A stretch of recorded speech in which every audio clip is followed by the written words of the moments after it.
پھر اللہ نے زکوٰۃ کو فرض کیا، مالداروں پہ زکوٰۃ. خذ من اموالہم صدقۃ تطہرہم بہا وتزکیہم وصلی علیہم. زکوٰۃ اتنا بڑا عمل ہے کہ اللہ تعالیٰ ہمیں کہتا ہے کہ میرے نبی پہ درود پڑھو، فرشتوں سے کہتا ہے میرے نبی پہ درود پڑھو، اور خود بھی کہتا ہے کہ میں اپنے نبی پر درود بھیجتا ہوں. اللہ کی طرف اب درود کی نسبت وہ رحمت ہے، اور فرشتوں کی طرف ہماری طرف درود کی نسبت دعا ہے جو ہم کرتے ہیں، صلی علی محمد وعلی آل محمد. تو اللہ تعالیٰ نے ہمیں، آپ کو، پوری دنیا کے اہل ایمان کو، فرشتوں کو حکم دیا کہ میرے نبی پر درود پڑھو، اور خود بھی پڑھتا ہے، ان اللہ وملائکتہ یصلون علی النبی. جو لوگ اللہ کے نام پہ خرچ کریں گے تو اللہ تعالیٰ کہہ رہا ہے وصلی علیہم، اے میرے حبیب ساری امت پر نہیں، جو تیری امت میں میرے نام پہ خرچ کریں گے ان پہ تو درود پڑھ. اگرچہ یہاں صلی دعا کے معنی میں ہے کہ تو ان کے لیے دعا کر، آپ ان کے لیے دعا فرمائیں. تو مال خرچ کرنے والوں کے لیے اللہ اپنے حبیب سے فرما رہے ہیں کہ ان کے لیے آپ دعا کریں. صلی علیہم ان صلاتک سکن لہم. آپ کی جو دعا ہوگی اور آپ کی جو صلات ہوگی، جو آپ کا درود ہوگا، دنیا اور آخرت کے سارے مسائل ان کے حل کر کے لے جائے گا. ان کی دنیا بھی سکھی کر دے گا، ان کی آخرت بھی سکھی کر دے گا. تو اللہ تعالیٰ نے زکوٰۃ فرض کی، وہ بہت تھوڑی فرض کی. پہلی امتوں پر تھی 100 میں 10 روپے، اور ہماری ہے 100 پہ 2.5 روپے.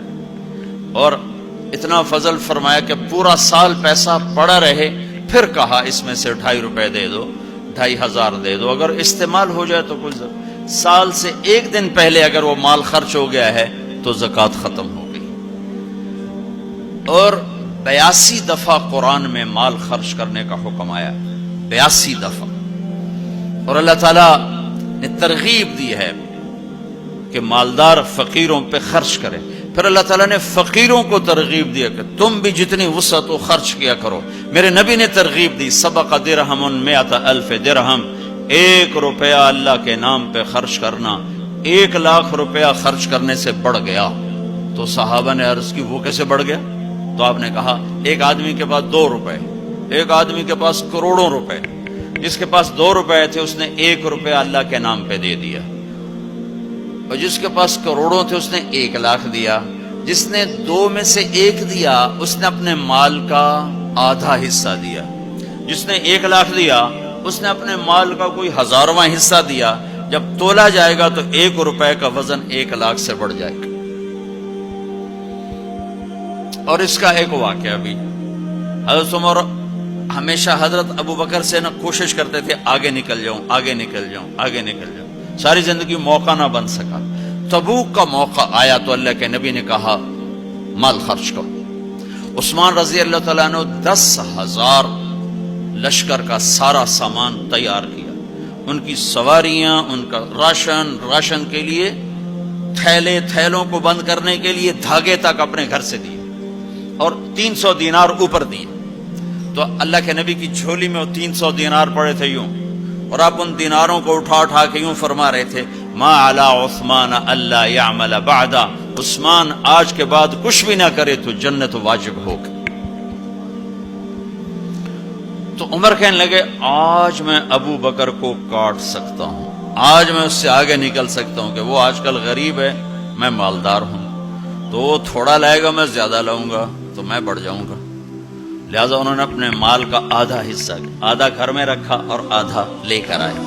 ابو بکر نے جھاڑو پھیر دیا، جو کچھ تھا وہ سارا سمیٹ کے لے آئے. جب دونوں پراپرٹی سامنے رکھی گئیں تو حضرت عمر کی بہت زیادہ نظر آ رہی، ابو بکر کی بہت تھوڑی نظر آ رہی. لہذا حضرت عمر بڑے اطمینان میں کھڑے کہ آج جیت خطاب کے بیٹے کی ہے. میں قربان جاؤں، اللہ رسول تو جانتے ہیں کہ کون کیا کر کے آیا ہے. تو میرے نبی نے سوال ہی بدل دیا جو اس موقع کا سوال ہی نہیں.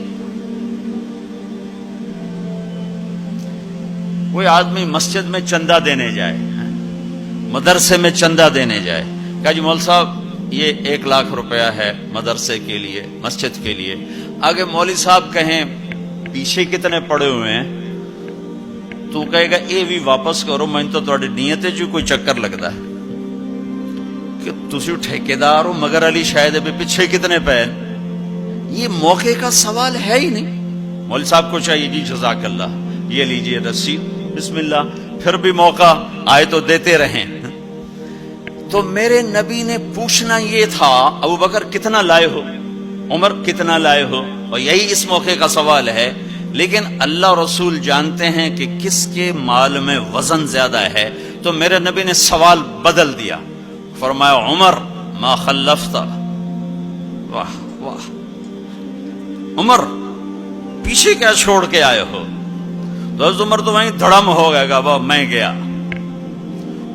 سوال سے ہی وہ پتہ چل گا، با میری کلی اڑ گئی وکٹ. عمر ما خلفت یا ما ترکت لأہلک، یہ دونوں الفاظ ہیں. پیچھے گھر والوں کے لیے کیا چھوڑا؟ تو پہلے حضرت عمر بڑے جوش میں کھڑے تھے، پھر ایک دم ڈھیلے ہو گئے. کہنے با جی آدھا چھوڑا ہے آدھا لایا. پھر آپ نے کہا ابا بکر ما خلفت یا ما ترکت لأہلک، ابو بکر تو پیچھے چھوڑ کے کیا آیا، بچوں کے لیے کیا چھوڑ کے آیا؟ تو انہوں نے کہا ترکت اللہ ورسول، میں تو اللہ اس کے رسول کو چھوڑ کے آیا ہوں، باقی سب کچھ لے آیا. تو اس پر عمر کہنے لگے ابو بکر میں نہیں تجھ سے آگے بڑھ سکتا، کوئی بھی تجھ سے آگے نہیں بڑھ سکتا. اور اگلی سنو،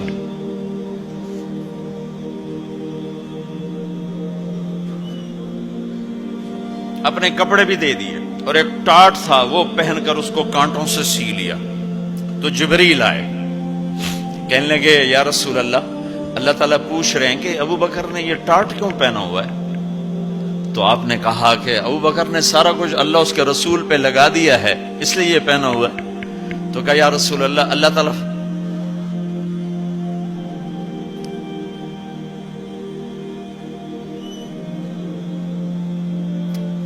تعالیٰ فرما رہے ہیں ابو بکر سے پوچھو مجھ سے راضی تو ہے،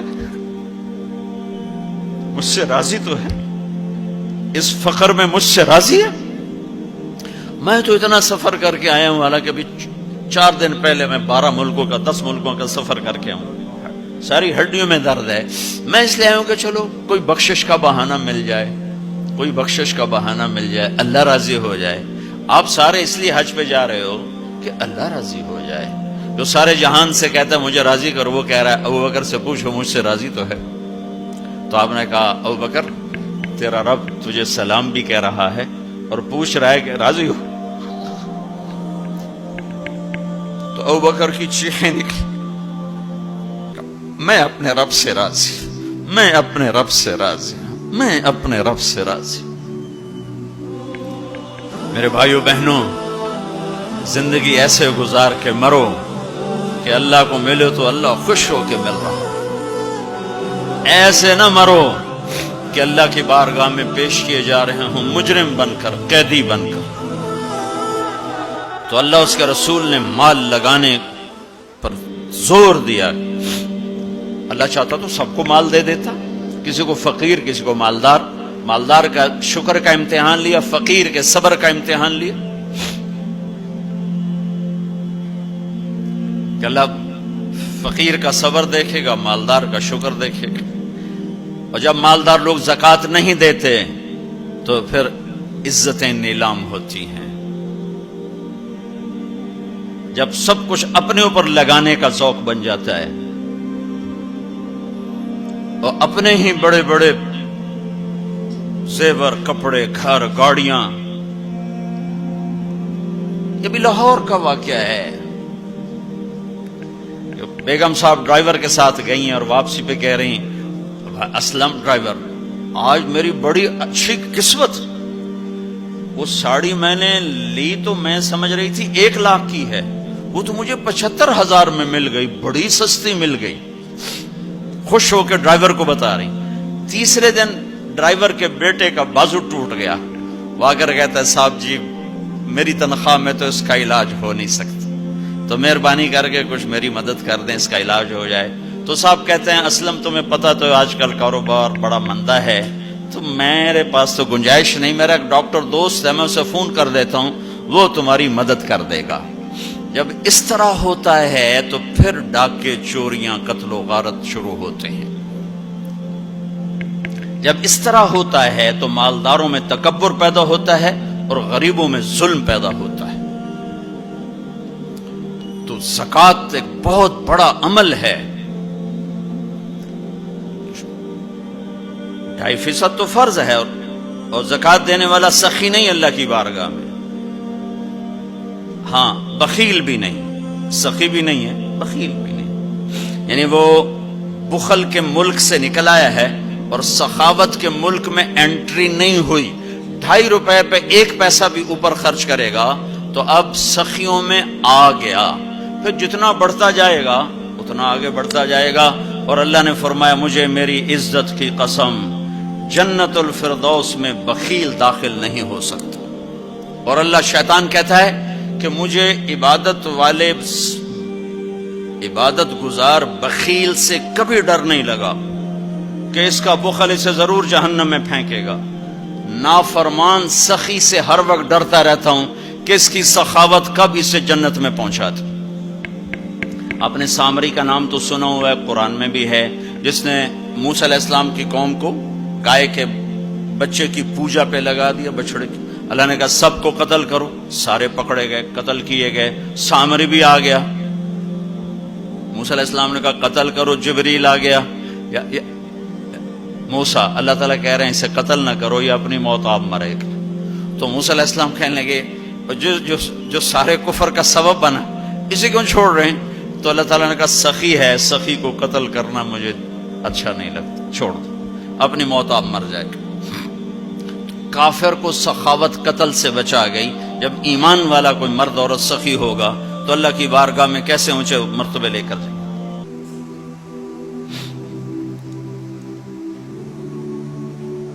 تو اپنے اوپر خرچ کرو وسعت کے مطابق، اللہ نے روکا نہیں ہے، منع نہیں کیا ہے، منع نہیں کیا ہے، لیکن غریب کو بھی یاد کرو۔ زکوٰۃ کو فرض قرار دیا اور آپ نے فرمایا جس نے مزدور سے کام لیا اور اس کو مزدوری نہ دی، یہ تمہارے کراچی میں ہر وقت ہو رہا ہے، ہر جگہ ہو رہا ہے، جتنا بڑا کوئی طاقتور ہے اتنا وہ اپنے نوکروں پر ظالم بھی ہے، جابر بھی ہے، اور ان کے حقوق بھی مارتا ہے، چون فریاد ہی نہیں کر سکتا۔ میرا پنجاب کا زمیندارہ ماحول سارا ایسا ہی۔ تو آپ نے فرمایا جس نے مزدور سے کام لیا اور اسے موقع پہ تنخواہ نہ دی اور اس کے پیسے مار لیے، تو اس مزدور کا قیامت کے دن میں وکیل بنوں گا، میں اس کا کیس لڑوں گا، اور جس کا کیس میرے نبی نے لے لیا پھر اگلا کوئی بچ کے جا سکتا ہے کہیں؟ مزدور کا پسینہ خشک ہونے سے پہلے اس کے ہاتھ میں پیسے پکڑا دو۔ پھر مزدور سے فرمایا، یہ دونوں طرف کا خوبصورت، کیا دین خوبصورت ہے، کہ جو اپنے نوکر کی، جو اپنے مالک کی نوکری بھی پوری دیانتداری سے کرے اور اللہ کی بندگی بھی دیانتداری سے کرے تو اسے ہر کام پہ دگنا اجر ملے گا، دگنا۔ یعنی میں ایک نماز پڑھتا ہوں، میری 10 ہیں، اس کی 20 ہوں گی۔ میں ایک روزہ رکھتا ہوں، میرا 1 ہے، اس کے 2 ہوں گے۔ میں ایک قرآن ختم کرتا ہوں، میرا 1 ہے، اس کے 2 ہوں گے۔ ایک طرف اپنے مالک کے ساتھ دیانتداری سے نوکری کر رہا ہے اور ایک طرف اپنے اللہ کے ساتھ دیانتداری سے بندگی کر رہا ہے، دگنا اجر ہو جائے گا۔ فَبِأَيِّ آلَاءِ رَبِّكُمَا تُكَذِّبَانِ